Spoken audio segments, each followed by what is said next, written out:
NATO यानी कि north Atlantic Treaty organisation अभी अंकारा समिट 2026 कंडक्ट हुआ, जिसमें 32 मेंबर्स ऑफ नेटो ने पार्टिसिपेट करा। इसके अलावा और भी कंट्रीज जैसे कुवैत, बहरीन, इनके डेलीगेट्स को भी बुलाया गया था। तो क्या क्या मेजर इश्यूज इस समिट के दौरान कंडक्ट करे गए? फॉर एग्जांपल, जब भी कोई ऐसी ऑर्गेनाइजेशंस की मीट होती है इंटरनेशनल लेवल पे, तो उसमें जियोपॉलिटिकल टेंशंस के बारे में पक्का बात करी जाती है। फॉर एग्जांपल, यहाँ पे यूएस एक मेजर पार्टनर आ जाता है, नेटो अलायंस का फाउंडिंग मेंबर भी है।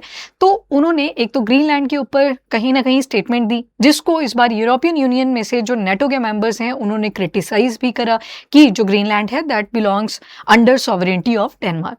नंबर 2, यूक्रेन जिसने एक टाइम पे डिमांड प्लेस करी थी कि मुझे भी नेटो मेंबर बनना है, बट रशिया नहीं चाहता था, वो एज अ बफर स्टेट की ही तरह यूक्रेन को प्लेस करना चाहता था। पर अगर ऊपर नॉर्डिक नेशन में से देखें तो फिनलैंड पार्टिसिपेंट बन जाता है नेटो अलायंस का, स्वीडन पार्टिसिपेंट है, इसके पहले से डेनमार्क ऑलरेडी नेटो मेंबर का अलायंस है।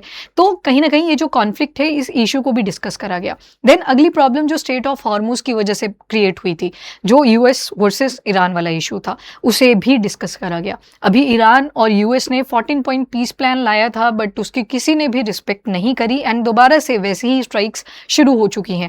इवन अभी के टाइम पे अगर देखें तो यूएस ने ईरान के ऊपर अटैक करा, ईरान ने काउंटर अटैक करने के लिए यूएस की जो अलाइड कंट्रीज हैं उनके ऊपर अटैक्स कंडक्ट कर दिए। अब ये सारे इश्यूज, आउटकम्स, कौन लीडर्स थे जिन्होंने पार्टिसिपेट करा, उससे भी पहले आपको पता होना चाहिए ये नॉर्थ अटलांटिक ट्रीटी ऑर्गेनाइजेशन है क्या, इसका मेन पर्पस क्या है, क्यों इसे बनाया गया एंड इसके मेंबर्स कौन कौन हैं। तो यहाँ पे आपको 32 मेंबर्स में लर्न करवा दूंगी।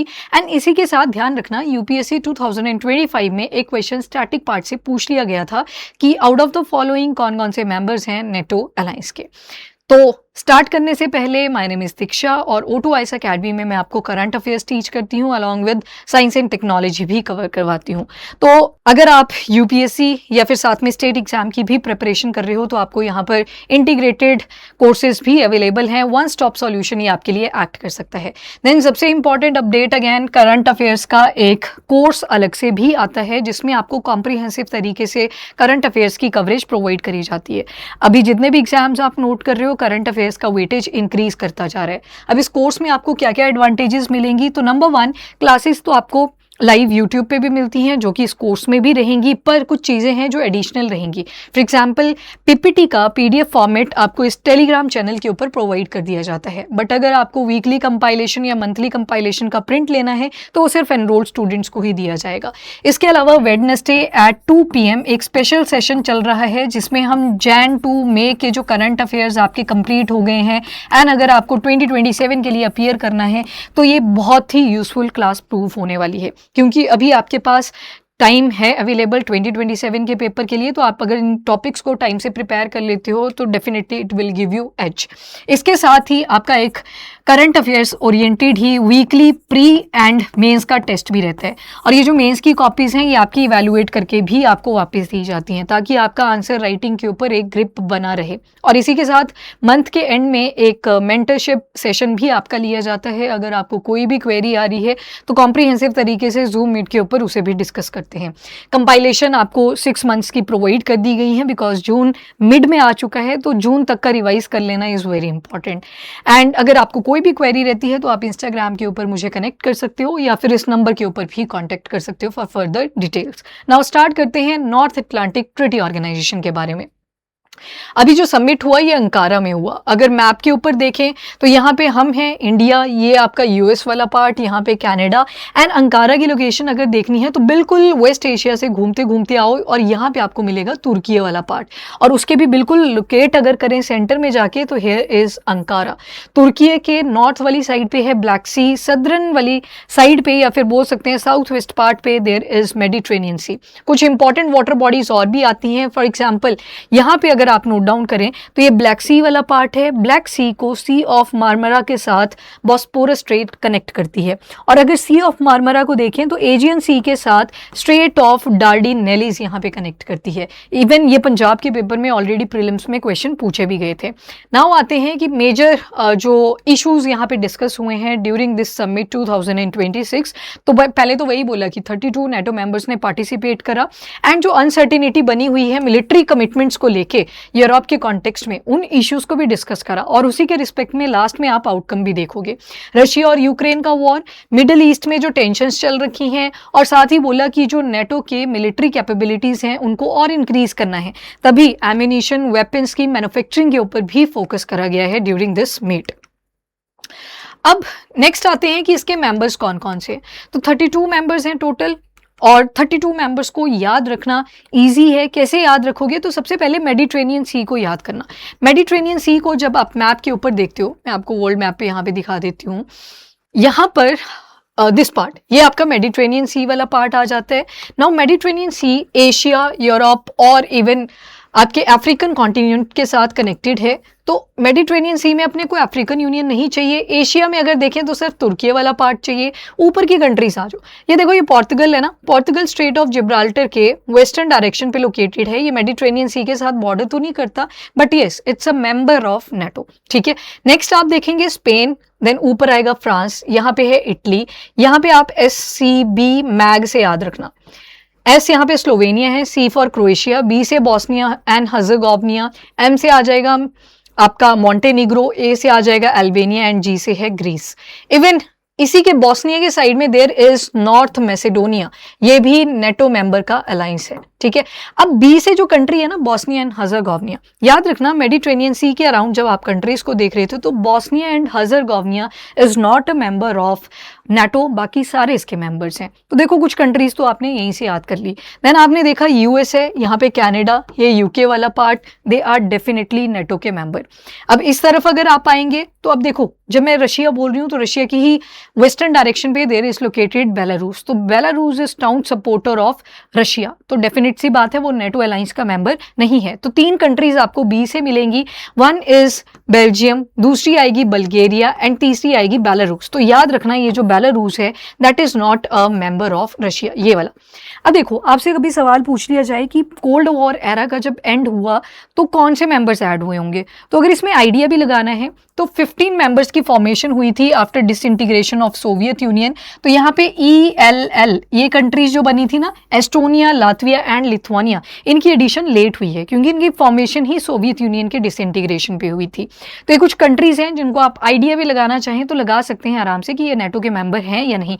फिर आते हैं Denmark, Denmark is definitely NATO का मेंबर है। स्वीडन एंड फिनलैंड, ये तो रिसेंट है, फिनलैंड की एडिशन 2023 में हुई है एंड स्वीडन की एडिशन 2024 में हुई है। इसके अलावा Norway is also a member. इसके साथ ही आप जब स्विट्जरलैंड को नीचे देखेंगे, स्विट्जरलैंड काफ़ी पीसफुल कंट्री है, टूरिज्म के ऊपर ज़्यादा फोकस करती है, not a member of NATO alliance. Even ये यूरोपियन यूनियन का भी मेंबर नहीं है। यहाँ पे आप देखेंगे Austria, Austria is member of European union पर नेटो का मेंबर नहीं है। अब थोड़ा सा बस हमें डिस्कस करना है कि जो सिक्वेंस रहा इन कंट्रीज़ के एडिशन का। फॉर एग्जाम्पल फाउंडिंग मेंबर 1949 में जब फाउंडेशन होती है इस ऑर्गेनाइजेशन की, तो Belgium, Canada, Denmark, France, Iceland, Italy, Luxembourg, Netherlands, Norway, Portugal, UK, US, ये सारे इसके ऐड हो चुके थे मेंबर। अब यहाँ पे आप एक चीज नोटिस करना कि ये जो डेनमार्क है, नॉर्वे है एंड आइसलैंड है, ये नॉर्डिक नेशन का पार्ट है। इवन स्वीडन और Finland they are also member of Nordic nation. पर ये जो 3 कंट्रीज हैं ये बहुत इनिशियली 1949 की ऐड हो रखी हैं, जबकि फिनलैंड 2023 में एंड स्वीडन 2024 में जाके ऐड हुई। इसके अलावा आपने देखा बेल्जियम, बेलारूस एंड बल्गेरिया, जिसमें से जिसमें से बेल्जियम इंपॉर्टेंट हो जाता है। क्यों? क्योंकि जो नेटो के हेडक्वार्टर्स हैं ब्रसेल्स में है and Brussel is capital of Belgium. तो ये बेल्जियम ऑब्वियस ही बात है फाउंडिंग मेंबर में ही आना था। US हो गया आपके पास, UK हो गया और कनाडा हो गया। मैंने तीनों को मैप के ऊपर अलग से हाईलाइट करा, दे आर फाउंडिंग मेंबर्स। इसके अलावा लग्जमबर्ग है, एक और कंट्री यूरोपियन कॉन्टिनेंट में आपको मिलेगी जो कि डबली लैंडलॉक कंट्री है। आप मुझे उसका नाम जरूर बताइएगा, ठीक है, L से ही शुरू होती है, वो नेटो अलायंस का मेंबर नहीं है but yes Dabali landlocked country है। और एक और कंट्री आपको उज्बेकिस्तान मिलती है जो कि डबली लैंडलॉक कंट्री है, पर यूरोपियन वाली कौन सी है वो आप बताओगे। देन आता है फ्रांस, इटली, और साथ ही पोर्तुगल वाला पार्ट एंड नीदरलैंड भी ध्यान रखिएगा, ये फाउंडिंग मेंबर थे। अब जैसे टाइम बीतने लगा तो इस मिलिट्री अलायंस की इंपॉर्टेंस इंक्रीज होती हुई दिखेगी। तो अर्ली एक्सेशन, ये टाइम पीरियड आएगा जब कुछ कोल्ड वॉर एरा वाला टाइम पीरियड चला है, जहां पे पावर के दो ब्लॉक बने हुए हैं, वन इज यूएस एंड उसके अलाए, एक तरफ सोवियत यूनियन और उसके जो भी मेंबर्स बाद में डिसइंटीग्रेट हो जाते हैं, उसी में से डिसइंटीग्रेट हुए थे। तो 1952 से लेके 1982 का जो टाइम पीरियड है, आपने देखा एससीबी मैग, जिसमें बी वाला तो मेंबर ही नहीं है नेटो का, पर उसमें ग्रीस भी था। ग्रीस बहुत पहले ऐड हो चुका था। तुर्की 1952 में ऐड हुआ, जहां पे इवन इस साल का समिट भी था। एक पॉइंट याद रखना इसको, क्योंकि अंकारा समिट था इस बार, तो वो तुर्की में ही था। तुर्की की एडिशन 1952 में हो रखी है। जर्मनी 1955 में, स्पेन 1982 में। इसके बाद पोस्ट कोल्ड वॉर एडिशन। अब देखो पोस्ट कोल्ड वॉर, ऑब्वियसली बात है 1991 में डिसइंटीग्रेशन होगा सोवियत यूनियन का। तो यहाँ पे ELL, ये तो आपने डेफिनेट है जो याद ही रखनी है, एस्टोनिया, लातविया एंड लिथुआनिया। इसके अलावा स्लोवेनिया आपने देख लिया इस मेंबर, जब मेडिटेरेनियन सी के साथ देखा, उसी के जैसे एक और साउंड करती हुई country that is Slovakia, that is also a member, और ये पोस्ट कोल्ड वॉर एरा के टाइम पे ही ऐड हुए थे। शेकी आ गया, हंगरी आ गया, पोलैंड इज देयर। पोलैंड बहुत न्यूज में था लास्ट ईयर, इसका आपने याद रखना ही, ये पोस्ट कोल्ड वॉर एरा में ही ऐड हुआ था पोलैंड भी। पोलैंड क्यों न्यूज में बना हुआ था? क्योंकि एक टाइम पे रशिया की तरफ से ड्रोन आते हैं और पोलैंड के वॉरसॉ में जाके गिर जाते हैं। तो Poland is member of NATO alliance. इसके अलावा रोमानिया इज देयर, हंगरी, ये सारे मेंबर्स आ जाएंगे। देन आते हैं 21st सेंचुरी में जो एक्सपेंशन हुई, तो अल्बेनिया एंड क्रोएशिया 2009 में ऐड हुए, मॉन्टेनिग्रो 2017 में, नॉर्थ मैसेडोनिया 2020 में। मोस्ट रिसेंट एक्सेशन अगर देखें तो फिनलैंड की 2023 की है एंड स्वीडन की 2024 की है। आपको जस्ट एक आइडिया होना चाहिए कि अर्ली एक्सेशंस किसके हुए थे, एंड जहां पे रीसेंट मीट हुआ उनका आइडिया होना चाहिए कि किस टाइम पीरियड पे वो ऐड हुए हैं, एंड रीसेंट वाले कौन से हैं। एटलीस्ट आपको कंट्रीज का ध्यान होना चाहिए। जैसे ए से अगर देखें तो Albania is member of NATO but Austria is not, तो थोड़ा सा इसको अगर कंपेयर करके भी देखें तो आप याद रख सकते हो। नाउ नेटो एक मिलिट्री अलायंस है, कलेक्टिव डिफेंस प्रोवाइड करता है जो भी नॉर्थ अटलांटिक ट्रीटी ऑर्गेनाइजेशन के मेंबर्स हैं। अब इसमें 1949 में फॉर्मेशन हुई वॉशिंगटन ट्रीटी के तहत, और ये जो सिक्योरिटी अलायंस है बाद में 30 कंट्रीज तक एक्सटेंड होता है before entry of Sweden and Finland, क्योंकि आपने ओरिजिनली देखा फाउंडिंग मेंबर जो मेजर पावर्स का रोल प्ले कर रही थी वही थी, और उसके बाद ये एक्सटेंड होता गया, और 2020 के बाद इसमें टोटल 32 मेंबर्स हो जाते हैं। एंड नेटो का जो फंडामेंटल गोल है वो यही कि उसके जो एलाइज हैं उनके फ्रीडम और सिक्योरिटी को पॉलिटिकल और मिलिट्री मीन से प्रोटेक्ट करना। तो अगर स्टेटमेंट आए कि ओनली मिलिट्री अलायंस, तो वो भी इनकरेक्ट रहेगा, क्योंकि ये पॉलिटिकल अलायंस भी है। कलेक्टिव डिफेंस सिस्टम है जहां पे independent member state mutual defence के ऊपर एग्री करती हैं कि अगर हमारे ऊपर एक भी मेंबर के ऊपर अटैक होता है तो सारी जो मेंबर कंट्रीज हैं वो इसको सपोर्ट करने के लिए आ जाएंगी। अब इसमें एक आर्टिकल 5 आता है, एक आर्टिकल नंबर 4 आता है। जैसे पोलैंड है ना, पोलैंड अभी आपने देखा 1999 के बाद एंट्री होती है, तो पोलैंड ने एक टाइम पे आर्टिकल नंबर 4 ऑफ नेटो को इन्वोक करा था 2025 में। क्यों करा? क्योंकि इनको लगा कि सिक्योरिटी कंसर्न है, रशिया की तरफ से अचानक से ऐसे ड्रोन आ जाना और वॉर्सॉ जो कि कैपिटल है वहां पे गिर जाना, और बाद में बेलारूस की स्टेटमेंट में चेंज होना, तो वो क्या इंडिकेट कर रहा है कि हमें कहीं ना कहीं सिक्योरिटी कंसर्न है। तो article number 4 of North Atlantic Treaty Organization कहता है कि हमें रेडी रहना पड़ेगा वॉर के लिए। वॉर उसका मतलब नहीं है। पर when it comes to article number 5, जो कि आज तक सिर्फ एक ही बारी इंप्लीमेंट हुआ है 2000 में, जब ओसामा बिन लादेन वाला सिचुएशन चलता है, तो उस टाइम पे ही इंप्लीमेंट करा गया था आर्टिकल नंबर 5। तो आर्टिकल 5 वॉर के बारे में बात करता है, जबकि आर्टिकल नंबर 4 रेडीनेस के बारे में बात करता है कि हमें रेडी होना पड़ेगा। एंड हेडक्वार्टर इसके ब्रसेल्स बेल्जियम में है। तो इसके फंक्शन पॉलिटिकल भी हैं एंड मिलिट्रली भी हैं। पॉलिटिकल नेटो अगर देखें तो ये डेमोक्रेटिक वैल्यूज को कहीं ना कहीं प्रमोट करता है और मेंबर्स को कंसल्ट और कोऑपरेट करने की बात करता है डिफेंस और सिक्योरिटी रिलेटेड इश्यूज के ऊपर। मिलिट्री नेटो की बात करें तो पीसफुल रेजोल्यूशन डिस्प्यूट्स का किया जा सके अमंग द मेंबर नेशन, उसके ऊपर फोकस करता है। अगर डिप्लोमेटिक एफर्ट फेल हो जाते हैं तो जो मिलिट्री पावर है वो क्राइसिस मैनेजमेंट ऑपरेशन में पार्टिसिपेट कर लेती है, यानी कि आर्टिकल नंबर 5। अब क्या इंडिया को ज्वाइन करना चाहिए नेटो? तो डेफिनेट सी बात है, एक तरफ यूएस है, दूसरी तरफ रशिया आ जाता है। अब इंडिया को न्यूट्रल स्टांस ही अडॉप्ट करना पड़ेगा। तो सबसे पहले जो आर्ग्यूमेंट शो करती है in favour of joining NATO, सबसे पहले तो कोल्ड वॉर एरा का टाइम पीरियड जब एंड होता है तो उस टाइम पे इंडिया ने डिसाइड करा कि हम नॉन अलाइंड मूवमेंट की तरफ जाएंगे। ठीक है, नैम की फाउंडेशन करी जाती है जिसमें टीटो भी थे, जवाहरलाल नेहरू भी थे, जिनका एक इंपॉर्टेंट कॉन्ट्रीब्यूशन रहा कि एक मिडल पाथ भी होना चाहिए, ना तो हम एक पावर ब्लॉक में जाएंगे ना ही दूसरे पावर ब्लॉक में जाएंगे। तो उसके बाद क्या हुआ कि कोल्ड वॉर का ही एंड हो जाता है 1991 के टाइम पे, और नेटो की कंसल्टेशन रेगुलर रही है रशिया और चाइना के साथ भी, डिस्पाइट इसके कि दोनों के बीच में कॉन्फ्लिक्ट्स रहते हैं। अब ये क्या बोलता है कि क्या इंडिया को ज्वाइन करना चाहिए, तो ये मतलब आर्ग्यूमेंट इन फेवर बताया है जस्ट। तो एक एग्जाम्पल उठाया कि किन एग्जाम्पल से हमें लगता है कि नेटो की एडिशन, इंडिया का एडिशन नेटो मेंबर में होना चाहिए। तो 26/11 Mumbai terror attack, Pulwama, Uri attack, और इवन अभी जो रिसेंट हुआ था आपका that is Jammu and Kashmir में ऑपरेशन सिंदूर भी, जिस पहलगाम अटैक जिसके कॉन्टेक्स्ट में दैट इज ऑपरेशन सिंदूर भी कंडक्ट करा गया। पर ये बहुत रिसेंट आ गया जिसमें इंडिया अपनी डिफेंस टेक्नोलॉजी को शोकेस करना चाहता है। ये जस्ट आर्ग्यूमेंट है जो दिखाता है कि इंडिया को टेररिज्म से लड़ने की बहुत ज़्यादा ज़रूरत है। तो इन्होंने बोल दिया, राइटर ने बोल दिया कि हाँ, अगर टेररिज्म के पॉइंट ऑफ व्यू से देखें तो इंडिया को ज्वाइन करना चाहिए। पर इसी के अगर लॉन्ग स्टैंडिंग चलें तो एक और चीज़ हमें दिखती है कि जो नेटो के मेंबर्स हैं मेजर, जैसे नॉर्डिक नेशंस, हमने देखे कि नॉर्डिक नेशन भी मेंबर हैं नेटो अलायंस के। तो उसमें हमने क्या देखा कि इंडिया की तरफ से तो अब विजिट्स भी होती हैं टुवर्ड नॉर्डिक नेशंस। तो अगर विजिट हो रही हैं तो हमारे बायलेटरल रिलेशन वैसे भी इंप्रूव कर रहे हैं। यूएस हो गया, यूके हो गया, एंड मैनी मोर कंट्रीज जिनके साथ हम बहुत सी डिफेंस एक्सरसाइजेज भी कंडक्ट करती हैं। डिफेंस एक्सरसाइजेज मतलब वॉर की तरह एक सिचुएशन बनाना और डिफरेंट ऑपरेशंस के ऊपर काम करना। तो वो क्या शो कर रहा है कि इंडिया ऑलरेडी कोऑपरेट कर रहा है in the field of defence. अब अगर नेटो मेंबर का अलायंस बन भी जाता है तो कंसर्न क्या निकल के आएंगे? अब ऐसे आर्ग्यूमेंट्स आएंगी जो कहीं ना कहीं डिनाई करेगा कि इंडिया को ये अलायंस ज्वाइन नहीं करना चाहिए। तो यहाँ पे सॉवरेनिटी के ऊपर क्वेश्चन मार्क आ जाएगा। बार बार इंडिया से क्वेश्चन पूछा जाएगा। जिन वॉर्स में इंडिया शायद नहीं भी पार्टिसिपेट करना चाहता उसमें भी इंडिया को पार्टिसिपेट करना पड़ेगा। सॉवरेनिटी के ऊपर क्वेश्चन मार्क लग सकता है। इसी के साथ रशिया के साथ जो हमारे रिलेशन है इतने सालों से, इतने डेकेड से वो बनते आए हैं, तो वो भी डिस्टर्ब हो सकते हैं। तो अलायंस को ज्वाइन नहीं करना चाहिए।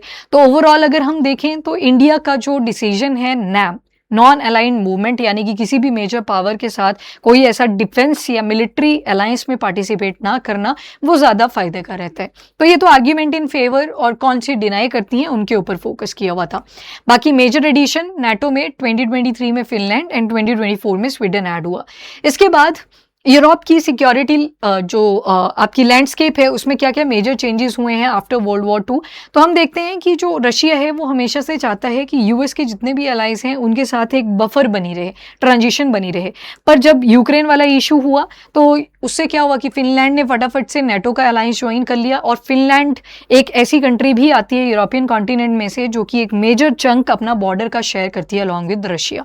तो यूक्रेन के कॉन्फ्लिक्ट से हमें दिखता है कि रशिया नहीं चाहता कि जो बफर स्टेट्स हैं एटलीस्ट वो पार्टिसिपेट करें इन नेटो अलायंस। अब चलते हैं जो अभी 2026 का अंकारा समिट हुआ उसमें क्या आउटकम्स निकल के आए। इश्यूज तो बिल्कुल स्टार्टिंग में बता दिए थे कि वेस्ट एशिया में या मिडिल ईस्ट एशिया में जो डिस्टर्बेंस क्रिएट हो रखी है वो डिस्कस करी गई। देन नंबर 2 ईरान के साथ इश्यूज को डिस्कस किया। स्ट्रेट ऑफ हॉर्मुज जिसमें ब्लॉकेट जब हुआ तो बहुत सारा ट्रेड रूट इम्पैक्ट हुआ तो उसके ऊपर डिस्कशन करी। नाउ आउटकम्स क्या निकल के आए? तो नंबर 1 एजेंडा तो डिफेंस स्पेंडिंग के ऊपर था। पहले हेग्स समिट जब हुआ 2025 का उसमें भी यही बोला था कि एटलीस्ट जो 5% है जीडीपी का उसकी डिफेंस स्पेंडिंग जो है वो लगभग 5% तक जानी चाहिए। और ये रोड मैप कब तक का रहेगा? तो 2035 का। और अगर ओवरऑल देखें तो 4% पे स्पेंडिंग आ भी चुकी है। तो नंबर 1 आउटकम तो डिफेंस स्पेंडिंग के ही ऊपर फोकस करी गई। एंड जो मेजर अलाइज हैं यूएस, कनाडा, ये काफ़ी ज़्यादा मिलिट्री इन्वेस्टमेंट्स भी कर रहे हैं इंक्लूडिंग यूरोपियन अलाइज। एंड 2025 का डेटा भी आप देखोगे तो यूरोपियन अलाइज और जो कनाडा है इन्होंने अपनी डिफेंस इन्वेस्टमेंट को अराउंड $139 बिलियन तक इंक्रीज कर दिया हुआ है। तो कलेक्टिव डिफेंस के लिए आपके पास मिलिट्री इक्विपमेंट होने चाहिए, इसी वजह से डिफेंस स्पेंडिंग को इंक्रीज करने की बात करी। यूक्रेन को सपोर्ट प्रोवाइड करने की बात करी कि आपको हम military equipment, training, financial assistance सारी ही प्रोवाइड करेंगे, एंड फंडिंग जो रहेगी वो बायलैटरल कमिटमेंट्स और यूरोपियन यूनियन के फाइनेंशियल सिस्टम के थ्रू दी जाएगी। इन शॉर्ट, नेटो के जो मेंबर्स हैं they are going to support Ukraine. तो अभी ये कॉन्फ्लिक्ट यूक्रेन और रशिया के बीच में लंबा चलने वाला है। बेशक इस कॉन्फ्लिक्ट की वजह से रशिया को आप वीकन होता हुआ भी देख रहे हैं, क्योंकि कोल्ड वॉर के टाइम पीरियड के बाद रशिया ऐसे कोई मेजर वॉर में इन्वॉल्व नहीं था, वो अपनी टेक्नोलॉजी डिफेंस के फील्ड में डेवलप किए जा रहा था। एंड जब ये नेटो वाला सिनारियो बीच में आता है कि यूक्रेन ने बोला मुझे भी मेंबर बनना है, तो उसके बाद वो टेक्नोलॉजी यूज होनी शुरू हुई और आज के टाइम पे इकोनॉमिक ड्रॉप भी दिखाई देगा। आफ्टर दैट नेक्स्ट, हाँ यहाँ पे देख लो 70 बिलियन यूरोस इतनी military assistance package announce already कर दिया गया बाय 2026। एक्सपांडिंग डिफेंस प्रोडक्शन, अब बोला एक तो आगे ये स्टांस और आउटकम्स आपने देखी दो, जो डिफेंस स्पेंडिंग और यूक्रेन के रिस्पेक्ट में थी। अब बोला डिफेंस प्रोडक्शन को भी एक्सपांड करने की जरूरत है और ज्यादा वेपन्स हम प्रोड्यूस करेंगे। अब देखो यूएस के लिए तो ये एक बिजनेस की तरह है, अगर लोग लड़ते रहेंगे तो ऑब्वियस सी बात है यूएस के लिए एक मार्केट बनती रहेगी अपने डिफेंस वेपन्स को बेचने की। अब ऐसा थोड़ी है यूक्रेन को वो फ्री ऑफ कॉस्ट यहाँ पे वेपन्स दे रहे हैं, डेफिनेट सी बात है वो अकाउंट में ऐड होता चल रहा है। Next is defence industrial cooperation पे काम करने की बात करी, यानी कि एम्यूनिशन, वेपन्स उनको प्रोड्यूस यहाँ पे किया जा सके। एंड जो डिफेंस इंडस्ट्री फोरम है ये एग्रीमेंट फाइनलाइज करेगा around tens of billions of dollars के, मतलब इसमें सारी चीज़ें इंक्लूडेड होंगी जितनी भी आपकी वेपन्स के साथ एसोसिएट करी जा सकती है, एरियल डिफेंस सिस्टम के साथ, एरियल एसेट्स के साथ, वो सारी चीज़ों के ऊपर ओवरऑल इतना खर्चा आ सकता है। और मिलिट्री स्टॉक पाइल्स ये भी रखने हैं और मिलिट्री इनोवेशन इनके पर भी फोकस करना है। Iran and middle east security, तो यहाँ पे ईरान जो है वो न्यूक्लियर वेपन्स को नहीं रखेगा अपने पास, इसके ऊपर हाइलाइट्स दिए गए। एंड स्ट्रेट ऑफ हॉर्मुज के थ्रू जो नेविगेशन है वो फ्री होनी चाहिए, मतलब किसी की एक की नहीं चलनी चाहिए, जैसे ईरान ने ब्लॉकेड वहां पे क्रिएट करा था। अभी देखो जब ये आप सेशन सुन रहे हो तो उसी दिन अभी रिसेंट अटैक्स भी करे गए हैं बाय यूएस ऑन ईरान और ईरान ऑन यूएस, वैसा वर्सा। ठीक है, यूएस पे कैसे करे, तो जो आसपास की मिडिल ईस्ट एशिया में कंट्रीज हैं जैसे Kuwait, Bahrain, Saudi Arabia etcetera. इसके बाद इम्प्लीकेशन ईरान कॉन्फ्लिक्ट के रिस्पेक्ट में डिस्कस करी गई। इसी के साथ ग्रीनलैंड की तरफ भी एक बार इशू हाईलाइट होता है कि कहीं ना कहीं जो ग्रीनलैंड है यूएस चाहता है कि इसको मैं एक्वायर कर लूं। अब देखो एक तरफ है डेनमार्क और दूसरी तरफ आ गया यूएस, एंड ऊपर की तरफ देखेंगे तो देयर इज कनाडा। अब डेनमार्क की सॉवरेन जो सॉवरेंटी है वो ग्रीनलैंड के ऊपर रहती है, ऑटोनमस टेरिटरी है डेनमार्क की।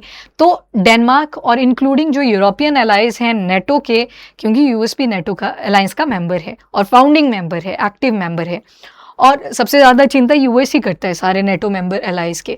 तो यहाँ पे आप क्या देखोगे, ये ग्रीनलैंड को एक्वायर करना चाहता है यूएस, क्योंकि इसकी जो कोस्टल एरियाज है ना, यहाँ पे critical minerals, rare earth elements, strategic minerals, सारी चीज़ें अवेलेबल हैं। और ऊपर की तरफ देखोगे तो आर्कटिक ओशन के पॉइंट ऑफ व्यू से एक इंपॉर्टेंट कॉन्ट्रीब्यूशन यूएस के लिए बन जाती है फ्रॉम ग्रीनलैंड, क्योंकि आर्कटिक ओशन यहाँ पे आर्कटिक सर्कल में जितनी भी बर्फ है वो आज के टाइम पे क्लाइमेट चेंज की वजह से मेल्ट कर रही है, तो उसकी वजह से नए मैरीटाइम रूट्स निकल के आ रहे हैं, और हाइट पे जो होता है वो हमेशा बेनिफिट में रहता है। तो यूएस बोलता है कि ये मेरे को ही दे दो, मैं ही इसको एक्वायर कर लूंगा। बट डेनमार्क ने ये चीज़ डिनाई करी, अलॉन्ग विद यूरोपियन अलाइज उन्होंने भी डिनाई करा है कि यूएस का ये जो क्लेम है कि मुझे ये ग्रीनलैंड एक्वायर करने दो, ये गलत है। ठीक है, तो इसके ऊपर भी स्टेटमेंट्स दी गई और जो नेटो के बाकी के मेंबर्स हैं उन्होंने डिनाई करा है, स्पेशली जो यूरोपियन अलायंस हैं। फिर अभी अंकारा समिट 2026 ये हुआ कंडक्ट आपके तुर्की में। तो तुर्की के क्या क्या स्टांस रहे, यहाँ पे आपने देखा होगा कुछ वेपन्स भी एक दूसरे को गिफ्ट करे गए, छोटे छोटे पिस्टल भी गिफ्ट करे गए। वो आपकी एग्जाम पॉइंट ऑफ व्यू से उतने ज़्यादा इंपॉर्टेंट नहीं है। पिस्टल इंडिकेट कर रहा है कि एक तरह का मिलिट्री अलायंस है, तो पावर को भी शो करने की ट्राई करी गई है। अभी इवन जब फिनलैंड की एंट्री होनी थी नेटो अलायंस के अंदर, तो तुर्की ने बहुत डिनाई करा था नहीं होने देना है एंटर इनको, बट यूएस ने उनके ऊपर फिर सैंक्शन लगा दिए। सैंक्शन को विड्रॉ करने के लिए इन्होंने हामी भर दी थी and Finland became a member of NATO alliance. अब तुर्की ने भी अपने कुछ एरियाज हैं जिनको प्रायोरिटाइज करने की बात करी है। पाकिस्तान के कॉन्टेक्स्ट में अगर आपको ध्यान हो तो जब पहलगाम अटैक हुआ था इंडिया में, तो उस टाइम पे इनके ड्रोन्स भी पाए गए थे। ठीक है, तो तुर्की अपने डिफेंस इंडस्ट्री के ऊपर भी काम कर रहा है, तो डिफेंस इंडस्ट्री इनकी ग्रो कर रही है। और इवन ये SAMP T missile defence system के ऊपर काम कर रहे हैं। SAMP/T वही है जैसे हम बोलते हैं ना surface to air medium range की मिसाइल्स, तो ये इनकी अपनी फ्रेंच लैंग्वेज में अगर देखें तो ये वाली फुल फॉर्म इसकी बन जाती है। तो इन मिसाइल्स के ऊपर काम कर रहे हैं एंड जो डिफेंस ट्रेड के ऊपर इन रिस्ट्रिक्शन लगा रखी थी उसका रिमूवल कर रहे हैं, और साथ ही यूएस ने जो सैंक्शन लगाए थे उसमें बोला गया है कि शायद ये रिमूव कर दिए जाएंगे, और इवन जो F-35 फाइटर जेट प्रोग्राम है उस प्रोग्राम में तुर्की की दोबारा से री एंट्री होगी। एंड की पार्टिसिपेंट तो 30 नेटो के मेंबर तो थे ही, और बड़े बड़े जो डेलीगेट्स हैं, लीडर्स हैं, उन्होंने भी पार्टिसिपेट करा, और कुछ minister Bahrain, Kuwait, Qatar, UAE, Australia, इन्होंने भी पार्टिसिपेट करा था। मैटर क्यों करता है, तो नेटो अलायंस अगर देखा जाए तो ये कहीं ना कहीं बर्डन शेयरिंग है यूएस और यूरोप, दो कॉन्टिनेंट्स के बीच में, American, north American continent and European continent. तो एक तरह से कहीं ना कहीं बर्डन शेयर हो जाता है, और नाटो का फ्यूचर मिलिट्री पोस्चर भी इसी से शेप होगा। डिफेंस स्पेंडिंग, यूक्रेन का सपोर्ट, यूक्रेन के लिए support, then defence industrial capacity और अलायंस का कोहेजन, ताकि सारे इकट्ठे रहें। तो उसी की वजह से ये जो समिट है नेटो अलायंस का, ये मैटर करता है। स्टेक होल्डर नेटो के मेंबर आगे यूएस, यूरोपियन अलायंस, तुर्की एटसेट्रा। वे फॉरवर्ड यही निकल के आया इस समिट 2026 का कि अपने को डिफेंस प्रोडक्शन के ऊपर फोकस करना है, और जो डिफेंस इन्वेस्टमेंट नेटो मेंबर्स ने कमिट करी हुई हैं उनके ऊपर टिके रहना है। डिफेंस जो बजट है वो अपनी अपनी जीडीपी से एटलीस्ट 5% तक लेके जाना है, मतलब इतनी इन्वेस्टमेंट तो होनी चाहिए। एंड यूरोप की जो ओवरऑल प्रोग्रेस हो रही है डिफेंस इंडस्ट्री के अंदर, उसके ऊपर भी मॉनिटरिंग रखनी है। तो ओवरऑल अगर हम देखें तो इन्होंने मेन जो इसका मेन पर्पस है नेटो अलायंस का, that is toward defence expenditure, economic constraint और डोमेस्टिक प्रायोरिटीज, उन्हीं के ऊपर फोकस किया हुआ है। एंड यूएस का जो फाइनेंशियल सपोर्ट है उसे रिड्यूस किया जाए, जिसकी वजह से यूरोप की जो रिस्पॉन्सिबिलिटी है टुवर्ड यूक्रेन ये इंक्रीज हो सकती है, क्योंकि अभी के लिए यूक्रेन को जो सपोर्ट कर रहा है वो सिर्फ यूएस है। इसको अभी इंडिया के कॉन्टेक्स्ट में देखने की ज़रूरत नहीं है। ये आज जो मैंने आपको सेशन यहाँ पे लिया ये सिर्फ इसी आउटकम पे बेस था कि नेटो के जो मेंबर्स अभी मिले अंकारा में, उन्होंने किन चीज़ों के ऊपर बातचीत करी। तो इंडिया का यहाँ पे कोई एक्टिव रोल नहीं है, बस हमने एक स्टांस देख लिया कि क्या ज्वाइन करना चाहिए या नहीं करना चाहिए। तो आपने देखा कि सबसे जो सेफ पाथवे है that is only mid pathway.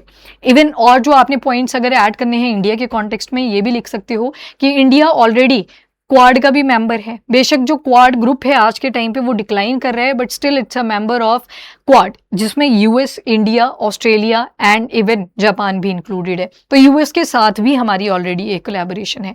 Milan exercise अभी फेब मंथ 2026 में ही कंडक्ट हुई थी, जिसमें US, Russia, then even Iran, उन कंट्रीज ने भी पार्टिसिपेट करा जो एक दूसरे के अगेंस्ट आपको राइवल्स भी दिखेंगे। तो मतलब हम डिफेंस कोऑपरेशन ऑलरेडी कर रहे हैं, तो ऐसे मिलिट्री अलायंस में कोई कमिटमेंट देने की जरूरत नहीं है। ये इंडिया के कॉन्टेक्स्ट में आ सकता है। बाकी की आउटकम्स जितनी भी ऑर्गेनाइजेशन आप आने वाले टाइम में पढ़ोगे ये इश्यूज और आउटकम बेस्ड ही रहेगी। जो इश्यूज डिस्कस करे जाएंगे उन्हीं के ऊपर कुछ ना कुछ आउटकम रहेंगी। So thank you everyone. अगर कोई और ऐसा इंटरनेशनल ऑर्गेनाइजेशन के पॉइंट ऑफ व्यू से आपको टॉपिक लगता है कि हमें पढ़ा दिया जाए, आप कमेंट सेक्शन में बता सकते हो। So thank you.